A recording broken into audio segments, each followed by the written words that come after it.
The R&E Farmer of the Year Award recognizes an organic farmer's achievement to maintain and enhance the environment while building soil. They must be an active in the organic community and certified by OCIA for at least 5 years.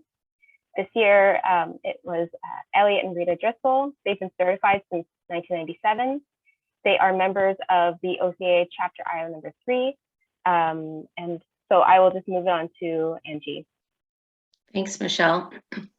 I thought I'd start by reading a few excerpts from the OCIA Family Farmer Spotlight article that Demetria Hill wrote on the Driscoll farm a few years back. Genetically engineered corn turned Elliott Driscoll to organic agriculture on his family-run Waldridge Farms in Williamsburg, Iowa. It was the spring of 1996, the year that Monsanto Company took over the DeKalb Seed Company, he said. A seed dealer came to him and would give him this new thing that was Roundup Ready corn seed, if he would plant it. He did plant it on a 50-acre field that was used for pasture. Elliott said he remembered thinking, man, this is a good way to get rid of Canadian thistle and quackgrass. Elliott and his 4 sons chopped a lot of corn silage for their cattle that year, about 400 acres, starting with the Roundup Ready corn. So it was put first in the back of a bunker silo. That winter, they had a tub grinder come in that would grind 20 big round bales of one kind of hay and 5 of another to make a total feed ration. They loaded it in a feed wagon and put it in about half corn silage, half a mix of hay. It was business as usual until Elliott went out to feed his purebred Black Angus cattle one mid-February morning and saw 6 aborted calves. And I took notice really quick, he said. His feed mix had some oatlage, so he said his first thought was nitrates, but they just used straight corn silage that day. They found 14 more aborted calves the next morning, and we got real serious about it, he said. They called a veterinarian. While they tried to come up with the cause, the abortions continued and they kept feeding only corn silage. A team of veterinarians from Iowa State University ran tests all day on the 5th day of the abortions, but stood in Elliott's shop at the end of the day without a cause. After the team left, Elliott thought about his feed source and realized it was at the back of the bunker at the Roundup Ready corn. Elliott quit feeding corn and the abortions stopped. The 6th generation farm lost just short of 50 calves that spring. I decided then that's enough of that, he said. He joined the Iowa 3 chapter of the OCIA Association that year, 1997, and requested 40 acres for certification to the OCIA standards. The 104-year-old farm had neighboring farms added over time to become about 1,500 acres that took 10 years to transition to organic.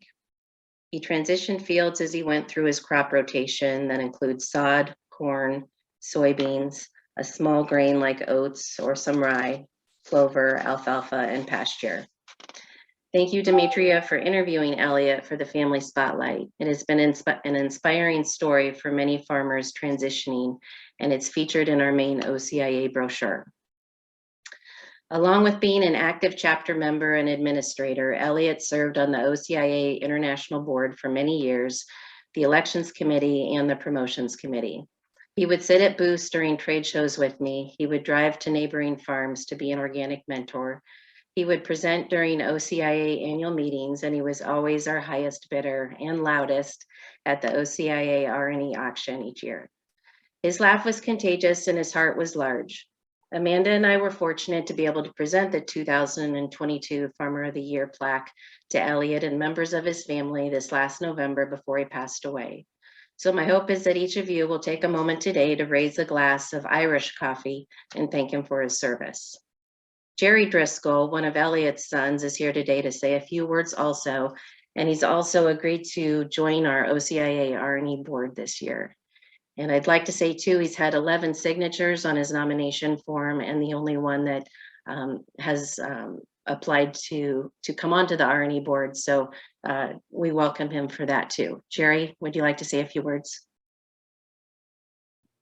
Well, first off, can everybody hear me? Yes. Thank you all for your kind words. Dad really was passionate about organics. Yeah, he started us organics, and me and my brothers are continuing it on. You know, we've seen where it, you know, we've seen firsthand how important it is to have healthy food and that kind of thing. And Dad really instilled that into us of, you know, treating the land that it's not our land.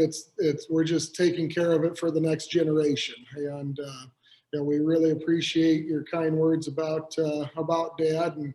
And I really wish that he was here instead of me. So, I guess thank you. I know mom is listening as well, and I'm sure that I'm sure she's thankful for everything that OCIA has done over the last 20 years for our family as well. So we greatly appreciate it. Great, thank you, Jerry.